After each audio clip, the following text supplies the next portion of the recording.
साकेत को शांति का वचन भैरव सिंह के द्वारा सितंबर 7। परमेश्वर की कलीसिया की रखवाली करो जिसे उसने अपने लहू से मोल लिया है। प्रेरितों के काम की पुस्तक 20 अध्याय का 28 पद में विश्वासियों की रक्षा के लिए प्रेरित पौलुस ने प्राचीनों को गंभीर चेतावनी दी। उसने उनसे कहा, इसलिए अपने और पूरे झुंड की चौकसी करो, जैसे पवित्र आत्मा ने तुम्हें अध्यक्ष ठहराया कि तुम परमेश्वर की कलीसिया की रखवाली करो जिसे उसने अपने लहू से मोल लिया है। मैं जानता हूँ कि मेरे जाने के बाद फाड़ने वाले भेड़िए तुम में आएंगे जो झुंड को नहीं छोड़ेंगे। तुम्हारे ही बीच में से भी ऐसे ऐसे मनुष्य उठेंगे जो चेलों को अपने पीछे खींच लेंगे कि टेढ़ी मेढ़ी बातें कहेंगे। प्रेरितों के काम की पुस्तक 20 अध्याय 28 से लेकर 30 पद तक। उसने उनसे कहा कि शैतान अधिक सक्रिय हुआ है। परमेश्वर के लोगों पर झूठे शिक्षकों द्वारा हमला किया जाएगा जिनकी तुलना प्रेरित भेड़ियों से करता है, और उन्हें टेढ़े लोगों द्वारा धोखा दिया जाएगा। यही कारण है कि पवित्र आत्मा ने उन्हें अगवा बनाया था।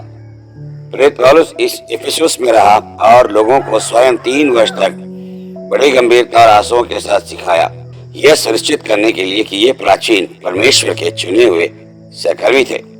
हम जो अंत के दिनों में जी रहे हैं, परमेश्वर के वचन से जानते हैं कि यही वह समय है जब शत्रु पहले से कहीं अधिक सक्रिय होगा। विश्वासियों को शत्रु द्वारा तैयार किए गए सभी प्रकार के हथियारों से हमला किया जाएगा, जैसे कि गलत सिद्धांत, झूठी शिक्षा और छली कार्यकर्ता, उत्पीड़न, पीड़ा, कंगाली और भीतरी लड़ाई झगड़े।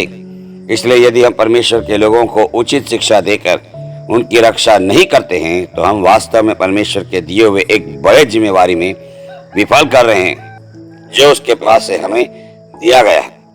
पौलुस न केवल प्रेरित बल्कि एक नबी, सुसमाचार प्रचारक और चरवाहा भी था। इसके बावजूद उसे परमेश्वर के कई अन्य सेवकों की मदद की जरूरत थी।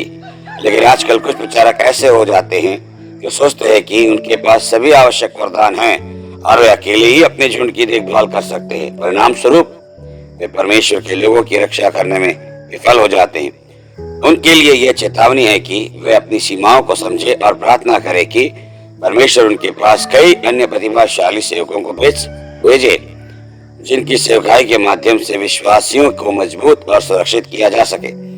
यदि आप अपने लोगों के निर्माण के लिए परमेश्वर की योजना को नहीं समझते हैं तो ध्यान रखें कि आप परमेश्वर के कार्य में बाधा न डालें। अगर परमेश्वर ने आपको सेवकाई के लिए नहीं बुलाया है तो आपके लिए बेहतर है कि आप अलग खड़े रहें और परमेश्वर के कार्य में हस्तक्षेप न करें।